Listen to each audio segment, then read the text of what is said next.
Hello. Good morning, good afternoon, good evening, whatever time it is when you're listening.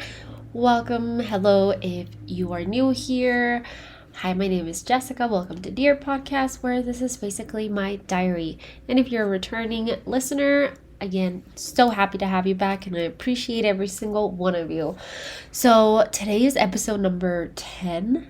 I mean, crazy to think I've been pretty consistent except for the week that we got sick, my baby and I, but to think that 10 plus weeks have gone by since I finally had the courage to start this podcast.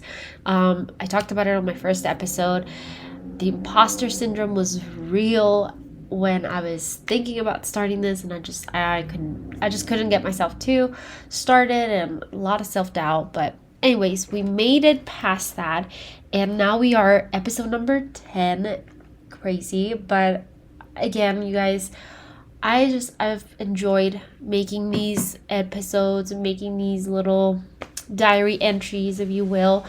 And I like seeing what has worked and what hasn't. And I love the participation out of every single one of you, whether that's on my questions on Instagram or suggestions or whatever. And like always, appreciate you supporting all my ideas. But yeah, let's get into today's episode. I think this one's been a long time coming. I debated to even talk about this one because for a really long time I was determined to not make this my identity per se, but it is life and it is who I am. And by the title, you know, we're going to talk about chronic illness. So yeah, unfortunately, I do live with a chronic illness. Chronic illness meaning there's no fix for it. It doesn't go away. It's just something that you have to basically live with forever. And for those of you that don't know, I have type 1 diabetes. I want to give like a quick description or differences between like type 1 and type 2. So type 1 diabetes is when your immune system kills your pancreas, or more specifically is it called the beta cell that's in charge of producing the hormone insulin, which is in a way a key to unlock the rest of your body to go and receive like the glucose so it doesn't go to like your bloodstream and all that good stuff. If I'll think about it a little bit more to explain it better, but we'll get to that. And then type 2, that to my understanding and what I've learned is you still produce your own insulin, but you might be a little bit of insulin resistant, or your weight can play a factor and you just need that extra help getting that insulin do its job, or you just don't make enough. But big changes there. And the reason why I want to, maybe I'll start here. The reason why I wanted to just give an understanding of those two and the differences is because when you're first diagnosed with something like that, at least for me, I was so hopeful that it was just a glitch in my body. Believe it or not, I was like, my body is glitching, like we'll just go back to normal, because I've never dealt with something so serious with my health, and I've always been pretty healthy. And I will say this because this also plays into how I've changed, and we'll talk about that here in a second. I used to see the world with like my rose-colored lenses, where any bad or any type of illness or tragedy basically never happened to me, which I do want to say I've been so blessed and fortunate that had been the case up until, 6 years ago or so. But I was like, that doesn't happen to me. That's just stuff you see in the movies. And, maybe a little bit arrogant on my side to think, those things are just not going to happen to me. Not that I feel like I was untouchable or anything, but I've just never had to deal with anything like that. And so it begins, said the universe. To start here, let's see. I was diagnosed, I want to say 2016. Yeah, I feel good with that one, 2016. And, but wait, the reason why I wanted to describe the differences between both of them, the types. I was so hopeful that something else was going on that was making my insulin out of whack. Which in hindsight, like, my dad has diabetes, so it was like, come on, like, it probably is diabetes. But I was taking some steroids because I had gotten sick, and they say that also can spike up your glucose, your sugar levels in your bloodstream. And I was like, that's what it is. But even after I was told, after further blood work, they were like, no, it's diabetes. But the reason why is because everybody at that time, not everybody, but random people, and even when I started sharing it online, and I know don't listen to what you see online, do your own research or whatever, especially if they're strangers, but I would get told you can cure it, or even like friends of my parents or friends of a friend or friends of a family, people that don't really know you, excuse me, they would say things like, well, it's reversible, or tell her to drink cinnamon, or tell her that this and this is very good for diabetes and this will fix it, and all these kinds of things. There was also a holistic doctor that my parents have contact in Mexico, and he, not to discredit the holistic medicine practice, because I actually support it and I have had treatments of my own on the holistic side for my allergies, but when it's this type of thing where I also use science to back up a lot of my beliefs, and if your immune system, killed a cell that's in charge of making something, it's very hard to say we can reverse it unless you can replace that cell.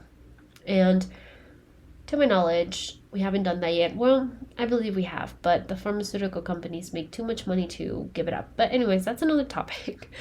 And so when I would get these things, now I'm just like, no, like, you're wrong. Let me live my life. Don't care. But before, I would even look into them, like trying to fix myself. Like, yeah, there's gotta be that cure. You're right. I'll probably look into that.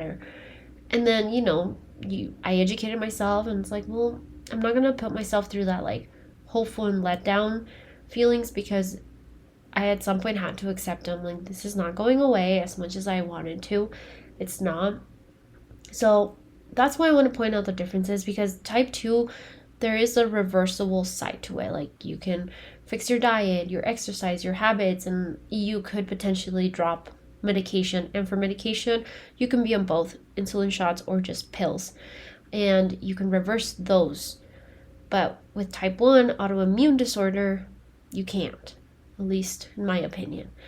So yeah, I wanted to point those out. So I have the type 1, where it's an autoimmune disease.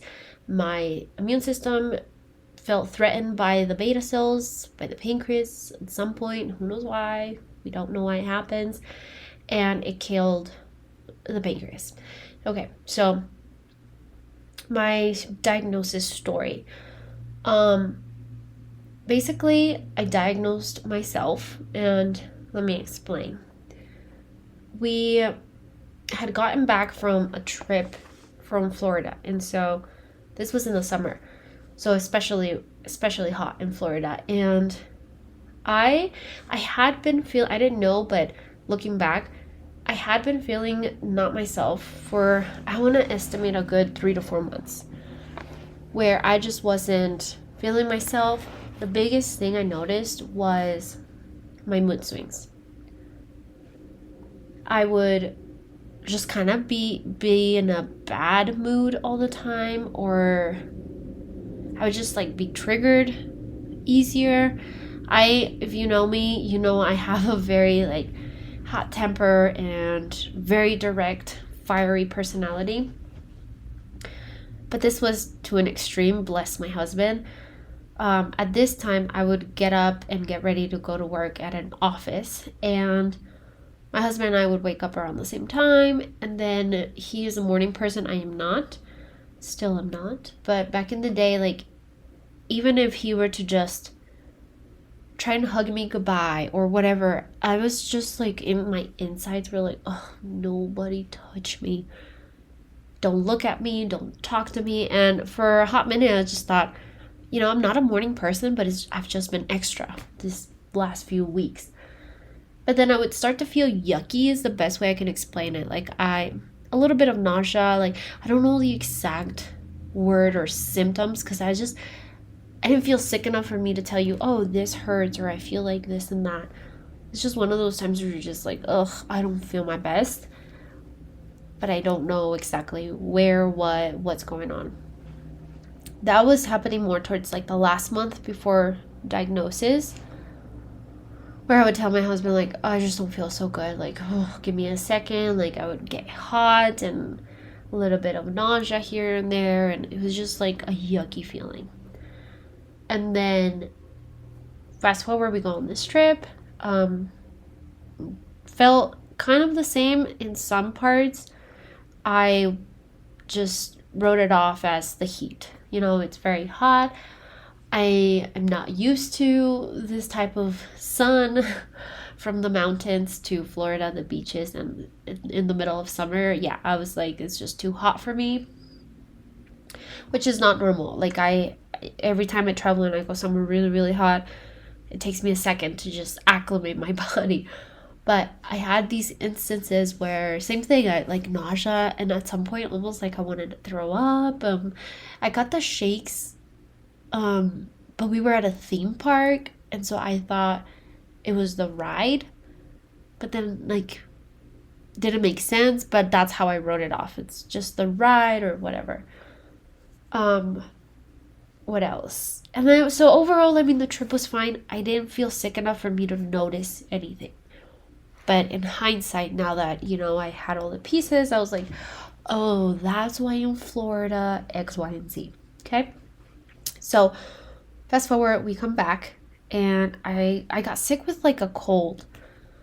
I have asthma, so I guess that's one of like my other chronic illness. I've never looked at it as chronic because it's not like every single day in your face. I used to play soccer and hardly needed the inhaler. Now it's a different story. But we're only going to talk about one chronic illness per episode, okay? And so I got sick, and the cold kicked me to where I needed to get some steroids for my breathing, and which I had done in the past. I was like, it's nothing new and nothing out of, you know, the ordinary. I did mention to the doctor this was the first symptom that was like, my brain was like, okay, alert. Like, it was actually trying to tell me something. I was so thirsty. We had just gotten from Florida where it's really hot. I thought I'm just dehydrated. I am a water drinker. Even back then, like, I drank water. I liked water, but I was craving it. And so I mentioned that to the doctor I saw for the steroids for my asthma, and they're like, yeah, just drink water. And I was like, okay, you're right, duh. But something deep down was like, but wait, this feels different than just thirst. And whatever, I didn't think anything of it. I think I went even a couple more weeks after that, and I was, you know, still dealing with like the thirst. And then at some point I was like, that's not normal that I'm thirsty, no matter what. And then I was starting now to feel extra hungry. I have never really been a breakfast person. And on my way to the office, I was just starving, and I stopped. This one day, I stopped at a Wendy's, and I got breakfast, and then I ate it on my way, and then come lunchtime, I'm just like, oh, I just want like a big burger and a milkshake, and guess what? I did get it. But it was just like that, like, oh, I'm so hungry. My appetite was through the roof. Like, I was just feeding my body everything and anything, and it wasn't satisfying. None of the hunger. And so it's actually this same day where I was just eating fast food, breakfast, lunch, and I was just like, why am I so hungry? I never really get milkshakes or anything like that. And then background to some of this too, I know it's bad, but I was a little bit healthier back then than I am now. So I was like working out on and off. Like, I wasn't very consistent with it at this point, but I was at some point. I would try and eat better and not as carb dense as I eat now or sugary, but anyways. And so actually going to the Florida trip, I didn't live with my parents anymore. And so they don't see me every day. And in this trip, we went with my parents and my sister, my dad were like, you look like skinny. My dad was like, you should, tone it down with the workout. But I actually wasn't working out. And I was like, and I've been eating so much. And I thought that was weird. And then I really thought it was weird when my husband goes, your face looks a lot more skinnier. And I was like, that's interesting. Oops, I hit the mic. I was like, that's interesting. Like, people keep commenting on my weight, but I'm not doing anything to be like that. Like, I had to stop working out because of the trip and whatever. But fast forward, I'm working and customer service, so I'm dealing with customers face to face. And I literally had to tell the customer, oh yeah, give me 1 second. And I don't know if I pretended to do something, but I went to the back and I ran to the bathroom. I sprinted. I was about to pee my pants that I had to stop mid-sentence with this customer, interrupt her and be like, oh, give me 1 second, I'll be right back. And that was very different for me. Why couldn't I hold my pee? Like, what was going on? Same thing. Thirsty. And I was like, okay, weird. I went home that day. I told my husband, I was like, that was very weird today. That same night, I woke up during the night to pee, I'm not kidding, about 4 or 5 times. That's when a super red flag came up for me. And the reason is because I remember my dad's story when he was diagnosed. This was the symptom he mentioned. I pee so much through the night and whatever. Usually you can hold your pee until the next morning. I woke up 4 to 5 times and I was like, yep, something is not right. The next day after work, I remember this was, I think, a Thursday. Yeah.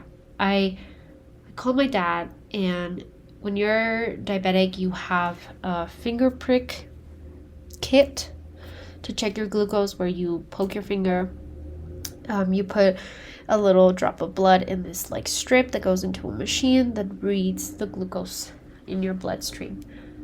I called him, I was like, listen, something's weird. I have the symptoms of diabetes. Like, can I use your machine to check? And of course he's like, yeah, like stop by after work. And so I did the finger stick, and my number was 300 and something. Now, for those of you that don't understand numbers, because I had no idea what the hell that even meant, my dad was like, you need to go to the hospital. A normal person, typically your body won't let you go over 140. Over 140, then it's starting to get a little risky. So yeah, I was at 300 and something crazy like that. And my dad, he was like, that's really high. And I felt fine. I actually, that was one of the days where I was feeling pretty good. And he's like, yeah, you need to call your doctor. So I was like, okay. I called my primary care physician. And I was like, hey, so I think I have diabetes. Knowing I said that like it was nothing, but I think deep down, again, because I felt like these things don't happen, they only happen in movies or whatever, I was like, I'm sure there's another explanation, but this is what I think it is. And so I was like, I think I have diabetes. Can I see you? And then she obviously asked, like, what's going on? I was like, well, my blood glucose level came really, really high. And so she made room for me to see her the next morning. I show up. They did the exact same thing. They asked me to be fasting, so no food. And she did a finger stick, and I was at 200 without food. Usually, if you haven't eaten, a normal person would be somewhere in like the 80s with no food, or maybe even a little bit lower. So yeah, she was like, that's high.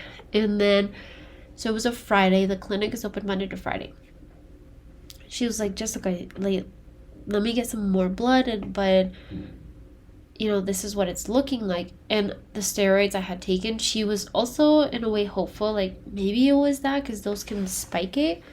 But she's like, but we're going to check this blood and they can check, what is it, the blood cells? I don't know, but they can check it as far as 3 months back. She's like, but if it reads high for the last 3 months, and they can only do 3 months because that's when you're like generating these blood cells, and so they die off after 3 months. She's like, if it's been reading high that far back, you're gonna be diagnosed diabetic. So still not worried. I was like, yeah, sure, go do that, and I'm sure it's the steroids. She comes back and she's like, it's been high for the last 3 months, and that's as far as they can see. She's like, you could have been high 6 months, even up to a year. But she doesn't think it was that far out because like my body would have told me sooner. And then she started to mention how serious it was, and how she was like telling me how lucky I was that I like understood because of my dad the symptoms, and I like checked it, because apparently a lot of people find out they have diabetes after they've like passed out or hit a diabetic coma. So I start to get nervous, and she's like, with the factors of your weight. Oh yeah, this is when I knew there was something wrong, because she weighted me and I was the lightest I think I've ever been. I've usually ranged from like 115, 120, and I was at like 107. Never seen that on the scale, and I was like, whoa. Not even like when I was working out, eating clean, whatever. So I was like, yeah, something's going on. But yeah, so she kind of talks to me about everything, and she's like, I think you're type 1 because of this and that, meaning my weight and like the history of my dad and whatever. And so she goes, we're not going to know for sure until I get more blood from you. But the results won't be in until Monday. I get the blood work and they send it over, and then she's like, for the meantime, I do want to give you insulin shots. Still being in denial. I was like, well, let's just wait for the blood results, because it may not even be that. I'm still thinking I'm good. I'm in the clear. It's a glitch. And she's like, I'm pretty serious about it. Like, this is dangerous. And I was like, well, give me like the pills, because we don't know if it's type 1 or type 2. And I fought her on it, because she was like, I'm pretty confident, you're type 1. But the reason I love her is she just supports me and she's gentle with me. So she's like, okay, listen, I'll give you the pills for over the weekend, but you're gonna watch your sugar intake absolutely at 100%. So I was like, deal. They also check for protein in your urine. If you are peeing protein, that's also bad. So my body was like in this starving survival mode, and because the food, I don't know exactly how the insulin in the food had like a correlation where like my body wasn't processing that, and so it started eating at my muscle, and then it releases that protein into your urine. So I was actually at this appointment for a couple of hours, I want to say. And at some point I did break down because it was hitting me, and everybody was trying to like give me these shots and showing me how to stick my finger, and it was a lot. And then of course I did have a moment in the weekend where it just broke me, because I was realizing how my life was going to change forever. And my husband, I've been very lucky with the support he has given me, and at some point like I had fallen asleep because of how much I cried that day. And I woke up to flowers, and I have a sweet tooth, I've always have, and he came home with a bunch of sugar-free candy. Because of my love for acting, he like put together a list of actors or celebrities that have diabetes, and so it was very sweet, and that moment has stuck with me because I knew it was going to be really hard and I was going to go through a life-changing experience. It was scary, but I knew that I wasn't going to do it alone.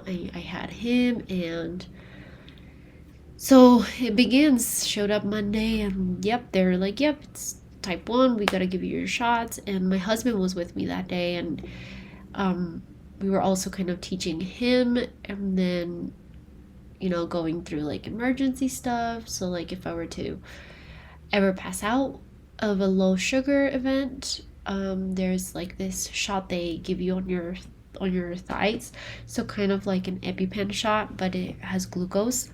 But yeah, so there was a lot that we had to learn. To give you some context and understanding, your body, when you don't have diabetes, can keep you in the range that you need. So it doesn't make you go below 80 or 70-ish. Everybody's different, but it doesn't let you get too low to where you start to get the body shakes and the cold hot flashes, the cold sweats and all that stuff, to where you can pass out when you are manually giving yourself insulin. And then so your body can regulate that. Your liver also releases glucose to kind of counteract that, and my body still does that, but sometimes it can't keep up because of it's not communicating right. It doesn't know how much insulin is coming through because my body doesn't do it. I do it. And so there's that point. So you have to check for low sugars, which are very dangerous. You don't want to pass out, and you could have seizures. Like, there's a whole other side to what happens if you go into a low sugar. There's a term for it too, hypoglycemia, I think it is.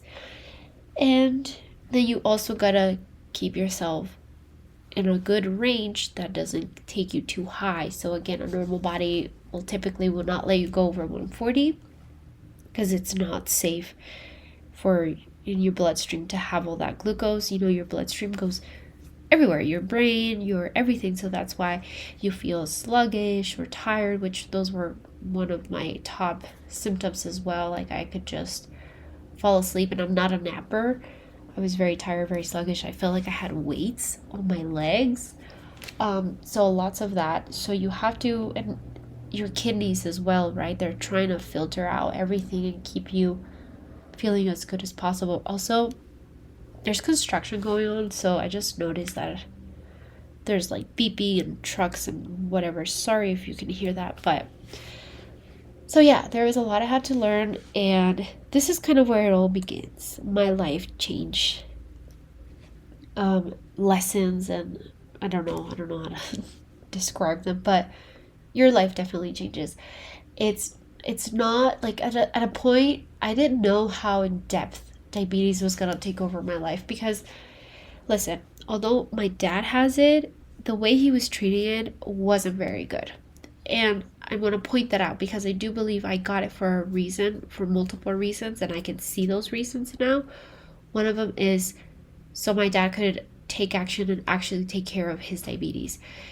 When you're a diabetic, well, anybody, you need to get your doctor checkup once a year, but especially a diabetic, you gotta see where your sugars are, how the insulin treatment is working, if it's not, adjustments, all that stuff. My dad hadn't been to a doctor in probably 20 years. Like, he was diagnosed, he saw his doctors then, and that was it. He still had the old style syringes where you take the insulin out of the vial, so very old school. And I was given a whole different treatment, and I was like, why? Because my dad would just do a shot in the morning and in the evening. I was like, well, okay, if that's all it takes, I can do that. Almost like just taking, your vitamins of the day or whatever. I wasn't aware, of the low sugar stuff where you have to just be prepared, like if you get stuck in traffic, or you just never know. I do remember growing up, my dad had to like hide his candy from us. I actually found his chocolate stash one time. Of course, I was little and I wanted some, but yeah, they would hide the candy from us. But I didn't know the extent of how much it's in your everyday life. Like, there's just no do it and forget it, especially if you're a female. You have other hormones, like your when you're gonna get your period, your hormones are all different, and your insulin fluctuates, and so you have to change that. And so there's a lot that you have to be your pancreas, and that's impossible. I cannot do everything my pancreas usually had to do. Okay, so my points of my lessons. I think I was starting, that year was just kind of survival mode and learning everything. I was very angry. I was very much the victim in my story, like, why me? And almost in a way too, like, not to blame my dad, because he also didn't ask for it and got it, and it's not like he was like, I'm gonna give it to my child. But I was like, oh, because of him having it could have been passed down. And that's a could have been, because there's environmental factors that also play into a type 1 diagnosis, the environment. I don't know, there's lots of theories, even like vaccines. There's lots of theories, you can look those up if you want. So it was just dealing through that more than anything, the emotional aspect of it. I hated shot. I mean, who loves shots? Nobody. The needles was a hard thing for me to get over. My husband was actually doing a lot of my shots for the first month or two. Learning gadgets and whatnot. I have a glucose monitoring sensor, a continuous glucose monitoring sensor, a CGM for short, that goes in your arm, and you change it every 14 days. The one I have, you change it every 14 days. It's a piece of plastic, a robot part, I like to say, that just is on you 24/7. I didn't get that until probably almost 2 years after my diagnosis. And that was because I didn't want to, I feel like I was like giving up and giving myself to the illness. I was like, I'm letting it win. And that was very hard. And it wasn't until I viewed it differently that I started to get peace in my heart. I was also dealing with anxiety at some point. In my mental health episode, I talk a little bit about that. So everything was just kind of going hand in hand. I was trying to deal with, I was grieving basically my health, the changes I had to go through. I had to learn so much. The treatment is also like slow. It's not like, well, here are the shots you're going to take for so and so days, and this is the amount, and you're good. Go on, live your life. No, they start you off slowly because your body is trying to make you, the human body is trying to make you feel good 24/7. That's what's incredible about the human body. It just wants to make sure you feel good. And so I was feeling good at these high numbers, which are not safe and not normal. And so actually coming down was making me feel sick, and it was awful. And you have lots of doctor's appointments, once a week even, to monitor and check.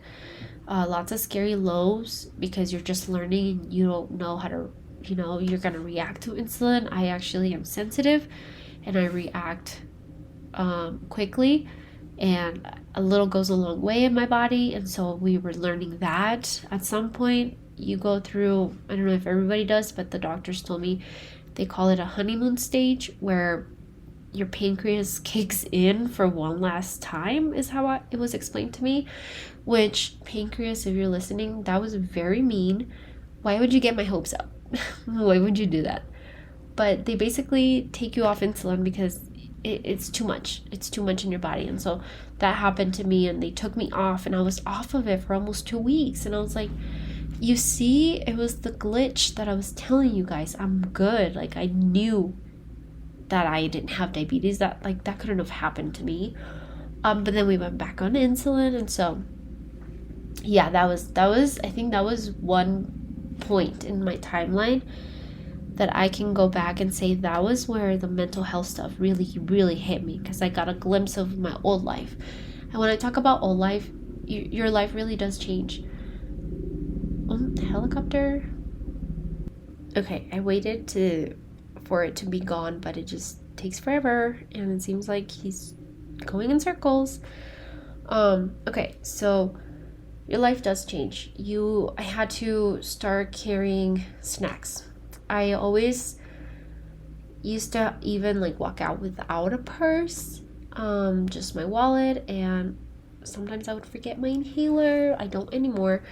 But I was just very independent. And the way I can best describe it now is I have made a system in my brain and my lifestyle where I almost feel like, astronauts, when they're up in space and they gotta fix something outside of their whatever rocket ship, spaceship, whatever it's called, and they have this like cord tied to somewhere so that they don't, float away to space. That's kind of how I feel. If I get too far from my norm or my comfort zone, like I feel like that cord is gonna snap and I'm just gonna, I don't know if that makes sense because I'm not floating away anywhere, but that's kind of like the attachment I've made to my system. So now I have to carry snacks. I have to carry my insulin. It pisses me off if I forget it and we go out to eat. Pisses me off. Always make sure your house I use juice. I think I like juice the best. Quick, liquid, yummy. But I also had to learn about carbs. So it's not just like, well, I'll just skip putting sugar in my coffee. Like, it's way more than that. You have to count the carbs. So that's like everything in your rice, your pasta. The only thing you don't need insulin for is protein. So like your chickens and stuff like that. So I was learning a whole different lifestyle. I was doing things I never thought I even would have had to do. I remember going to a restaurant for the first time. I had my treatment is I don't use a pump, at least not yet. Again, it took me 2 years to get a glucose sensor because I didn't want to, to me that was like I let diabetes win, and it's something you can see now and everybody's gonna see that there's something wrong, and I was going through all of that. But I was at a restaurant and I have to do insulin shots and I have a ratio, so depending the carb count is how much I'm going to do of units of insulin. I'm not very good at carb counting. I guesstimate all the time, and I've accepted that. If it works for me, it works for me. If you count down to the last carb, good for you. There's no real you have to do it like this. Give yourself some flexibility, wiggle room. I say strive for a good balance and medium, and not for perfection, because you're not gonna be able to be your pancreas. And so I was at a restaurant and I had to do a shot before eating, and at first I would go to the bathroom because I do it in my tummy, so it's not like flashing everyone. And this one day I was like, no, I am not gonna go to the bathroom to give my insulin shot so I can start eating. And so I just did it right there, and that gave me a little bit of power, and it was almost like a realization of working with diabetes and not in my mind having it win, like, oh, it's winning, I'm the boss, I've taken over, because that's how I looked at it for a long time. And I want to say this was probably the turning point for me. That instant of not going to the bathroom to give myself my shot gave me this feeling of empowerment that, you know what, I'm going to work with it, I'm going to do it my own way, and we're going to figure this out. And that was probably like 6, 7, maybe even 8 months into my diagnosis. And I'm getting the hang of things, so I am, building confidence around what I got to do in case of emergency and whatever. I also did things to ease my anxiety, like I have a bracelet, a medical ID bracelet. Inside is engraved is like my birthday, type 1 diabetes, all that stuff. So just in case, that gave me peace of mind if something were to happen and whatever, somebody's not with me and somebody finds me and they don't know what's wrong. Like, that gave me some peace of mind. Having kind of a system also with like my family, my husband, making sure like my car has sugar. So I know you can't keep food like in your car forever. At some point something's gonna go bad. But they sell these glucose tablets. They're not my favorite. They make my tummy hurt, but I have them for emergency situations. They stay in my car. I switch them out when they hit the expiration date, or the glucose shots that are in liquid form. So I do that. Surprisingly, the first aid kits, I don't know if all of them, but the one at the office where I used to work, they had a glucose powder. I had to use some of those a few times once the soda machine, I don't know, they took it down. But a fun fact, I also don't like soda, and so I hated when I didn't have juice or anything and I had to get a soda. But anyways, that was my knee. Did you hear my knee pop? So I had to do a lot of lifestyle changes, and sometimes I still suck, especially now where my life is busier, like with the baby, and we'll get to that too. But okay, I feel like I'm dragging it. So a couple of things I want to highlight and share are kind of like how changing my perspective has helped me grow and giving me the lessons I feel like I need that are now making sense. I'm a strong believer that everything happens for a reason. Even if you don't know the reason now, it will come.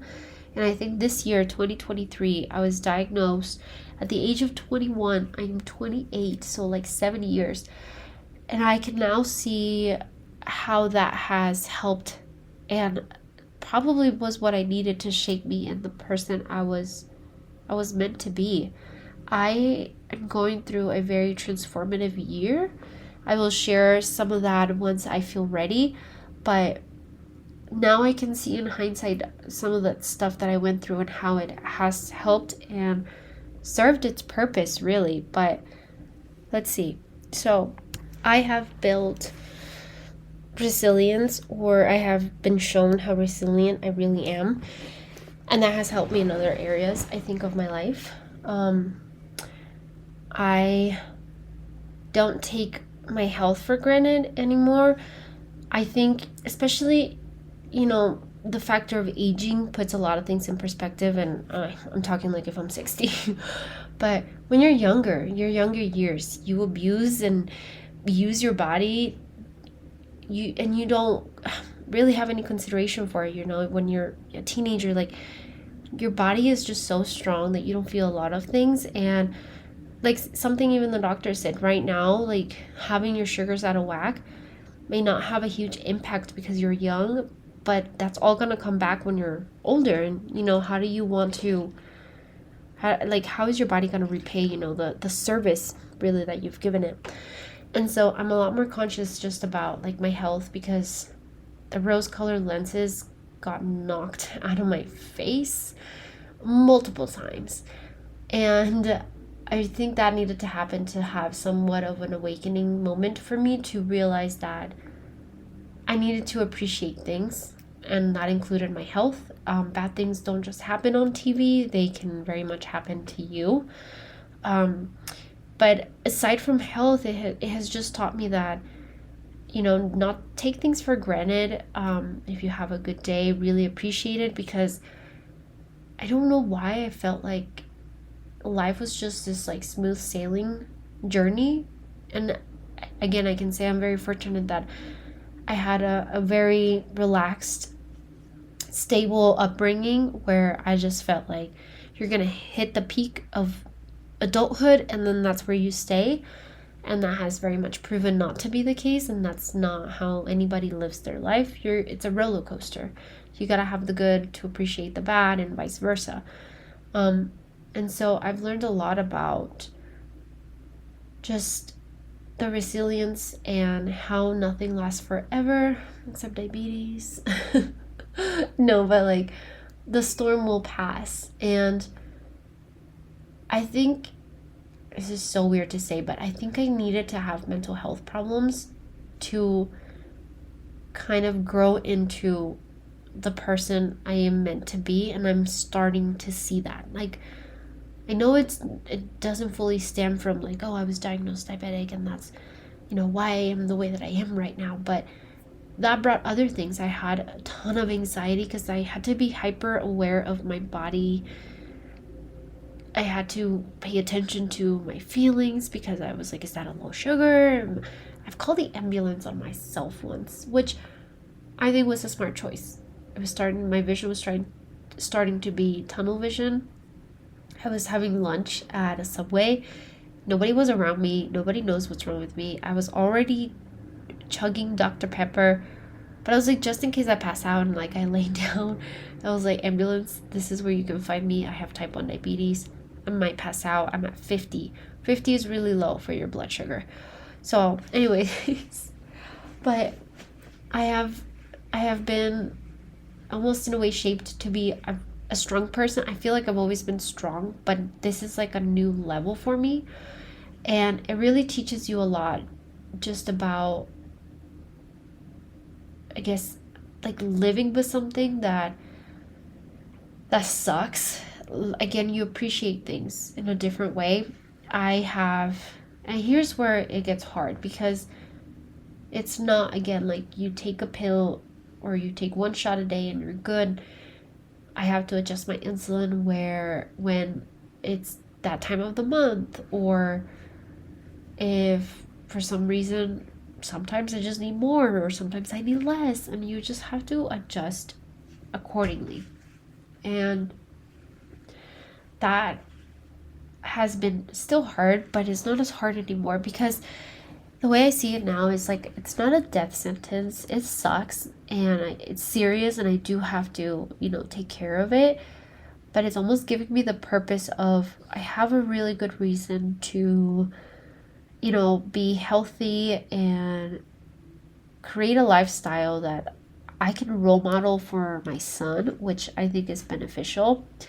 And mentally, again, like I had to go through such dark times and anxiety and figure the aspect of mental health, which is now a huge part of my life. I went to school for psychology even, and so I've been immersed into this type of lifestyle that I don't think I would have otherwise. Like I think I would have very much just been on like the very superficial part of life, like la la la, I'm just gonna keep on going. And I've just given that challenge, I guess, to push me to really test the strengths and the limits that I can handle. And I've learned so much about myself that I've been able to put that in other areas of my life. I'm a much more positive person as well. Like, I feel like by nature, I've kind of always just been like a pessimist, or some would say like a realistic person. Like, well, I don't know, because I've also been a dreamer my whole life, but I'm just very much optimistic about a lot of things. Like, it's almost like, well, if I can do this and that and like give myself shots every day and figure it out and be conscious about what I'm putting in my body, and and some days they're not easy. Like, I will have a shit day where I will eat whatever the hell I want, and I do feel bad about it some days. And that's actually something I'm working on. But I just don't want to have that always just be like the attention of my day, especially with a baby. Like, I want to enjoy other things, and that's like something else I've also learned. But I truly do make the best out of every single day. I listen to my body, obviously, because I have to. Also, having the glucose sensor, I don't see it anymore as I gave in, like, oh, diabetes won this battle, because now it's more we're working together.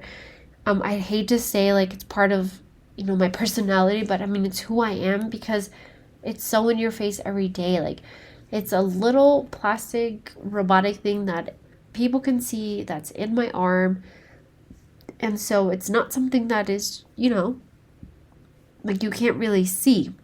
But by doing that, by having that mentality that I'm working with the condition, I no longer feel like my power has been taken from me. It's more like, what are you going to do today? Like, are you going to test me today, or you're going to behave? And then we go from there. And so I don't take for granted any day that I've had that's good. I have been tested with that because going back to, so some of you know, and if you've listened to my podcast, you know, but my son was born with a limb difference. And there's a good part of me that I can't help but think diabetes had something to do with it. It's really hard to pinpoint why it happens. Doctors don't really know why, unless there's like, the genetic test, and it's like, well, it's in his genetics or whatever. And I have been going through I think a part of accepting of it could be or it couldn't have been. And at the very beginning, it was very much like I probably didn't control it as good as I could have. And because, when you're pregnant, you have cravings, and I have a sweet tooth. And that's where I was getting angry all over again, like thinking if I didn't have it, maybe this wouldn't have happened. But I also had to just sit with that and really reflect and think, but it also could have happened. So we don't know that that's what it is. And something I have told myself that has gotten me through some of the dark times, if it was because of it, it gave me like the less worst thing. Because some of the stuff the doctors were looking for that is correlated with diabetes are heart defects, brain functions, something in the spine, where you really cannot live a normal life. And I'm blessed and very grateful that was none of that happened, and his heart was actually perfect the entire pregnancy. Everything else was great. And so, I had to get out of that mentality, because I was taking myself back to my diagnosis where, why me, or I hate you, diabetes. I was talking to diabetes. I hate you, diabetes. And so I had to just kind of recheck that and reflect. And yeah, I just don't take life for granted. And for me, truly, I know some people naturally just, don't take life for granted. We're not gonna be here forever. But when you're so young, you just think you have such a long time left. And for me, that was me. And having this illness, it was like, well, no, like anything can happen in an instant, whether it's your health, an accident. So I don't take anything for granted. Every day that is good, I enjoy it. Every day that is bad, I acknowledge it, and I try to make myself feel better. Or if I must, I allow it. But that's also giving me the chance to see life in a different perspective. Not just like if it's a good day with my health, or I don't want to miss or waste a good day.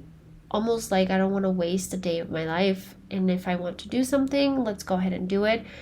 And that has helped with the anxiety part too, where I'm going through the anxieties to take away its power. So if I had anxieties of doing certain things, I push myself to do them, almost like exposure therapy. And I think also because of the illness, the diabetes diagnosis, I have that mentality of, you make the best of it. Life is really what you make it, and you decide to make it a good one or a bad one or whatever. And I truly don't think I would have had any of this if it wasn't for this experience. And it sucks. But who knows? Maybe there will be a cure sometime along the road. But where are we? At 53 minutes. So the moral of this one, or to recap, I am talking just about, I know there's way worse things out there, and everybody has their own hard. Never ever measure someone's hard. This is also a reminder for myself, because I have caught myself like, well, that's not even a big deal. Like, I'm dealing with this. But you truly never measure anyone's hard. Everybody has their own type of hard in their life. It's hard. And I'm sure there's other illnesses out there that are way worse. I understand. For me, I've never had anything wrong with my health. And for me, this was a big shocker for my life. But, yeah, just keep on trucking along, keep on living, and keep on staying as positive as you can. I have grown in so many areas, but I really appreciate like the resilience that I have, that I've been able to get back up. And I joke around about like life really knocking me down, and I get up and it knocks me right down. But universe, can I just take a second? Can I get a break? Um, and I learned to appreciate everything. Don't take anything for granted. And especially with like being a mom now as well, there's so many fears too. Like if if it is passed along, like how would I feel if my child gets it at some point and whatever. But just I've learned to have so much more compassion, not just for others, but really for myself. And I didn't know how much I lacked in compassion until recently. But moral of the story, it's not easy living with something that affects your health and how you feel, even your mental health. Always be kind, because you don't know what other people are going through. I've had instances where, like, even classrooms, I had a college class and I needed a snack because my sugar was dropping, and the teacher was like, no food policy, and I just like stepped to the side really quick to just like chug a juice, and she was like, no snacks. And I had to be like, I need it, like, and so maybe just having that type of compassion is kind of what I mean, that you just don't know, you truly don't know what anybody is going through. But believe in yourself for sure as well is something that I think, oddly enough, chronic illness has given me. I believe in myself. I trust my body in a weird way. Again, I would say again, because I didn't know how much I trusted my body and how independent it was until now. It depends on insulin and me doing everything in that aspect. So having to trust it again in a weird way has been a game changer for me. Like the anxieties of low sugar and whatnot have just all kind of disappeared. But I have also just kind of started to be more involved in like diabetes awareness, just to spread the word. And I'm going through a transformative era, if you will, and my goal is to just put out there who I am and what life has done for me, and if I can help anybody in any way, that's what I'll do. I like to, show how we all have different things that we're going through, and if we can relate, that's all that really matters. Again, my goal is to make one person, if even just one person, to feel less lonely, then I feel like I'm doing my job. Because just recently I have felt like I have come into my true purpose, and I'm slowly figuring all the other moving parts, but I truly do believe that I have walked into the purpose and what I'm supposed to be doing with the life that I was given. But anyways, I don't want to drag this along. I know some of you were like very curious of like diabetes and whatnot, and I didn't talk really into detail of like everything, like every little symptom and whatnot, because I wanted to hit the points of how I feel in hindsight, how diabetes has in a way transformed me and helped me shape the person that I needed to be where I'm supposed to be now, 7 years later. And to share the message that just be kind, and you never know what anybody's going through. Everybody has their hard. And that's it. I hope you enjoyed this episode. This is episode number 10. Again, can you believe that? I am working in other things to talk about, and we're still going to have another guest coming up soon. We're in the works of scheduling. It's another mama, so mamas are busy and we got to figure out our schedules, but we're going to work on that. Also, a lot of you guys were the response from Rocio's episode was amazing. We're thinking of a part two. What do you think? So we'll do maybe some of that, but exciting things again. I love the podcast world, and I want to start doing other things where I get excited. And it very much, I just love getting on the mic, but we're gonna do other things that are exciting and even entertaining. Like it's been very educational, in my opinion, or at least that's what I try. But I do want to bring some of the entertainment, bring also some like different lifestyles, maybe. But I don't know. But okay, so the day this goes up is Wednesday. So right now, actually, go to dear_podcast on Instagram so that I hit the mic again, so that I can ask you guys, or I talked about it in the last week episode on how you can nominate somebody that you think would be a good person that we can talk. I just cracked my knee again. Talk about a person that we can nominate, a person that you want to have on the podcast, or even yourself. If you have something you want to talk about, let me know. I have a couple of people in mind that I want to ask myself, and we'll go from there. But thank you so much for joining. Oh, let's not forget our motivational star from the motivational jar. Let's see. We do a little bit of ASMR every time I open these, and if you know, you know, I can never open these. I always have to feel like I have to rip a corner or something. Let's see what. Oh, I didn't have to rip this one. But what is the motivational stuff of the day? Even if you on the right track, you'll get run over if you just sit there. Ooh, Will Rogers. Ooh, I like that. Even if you on the right track, you'll get run over if you sit there. If you just sit there. Huh. I like that one. Okay, well, thank you so much for tuning in once again. I appreciate every single one of you. Go to the Instagram, nominate somebody that you think, or nominate yourself if you think is someone interesting that you want to hear, or you think they have something to say, and we'll see where else this journey takes us.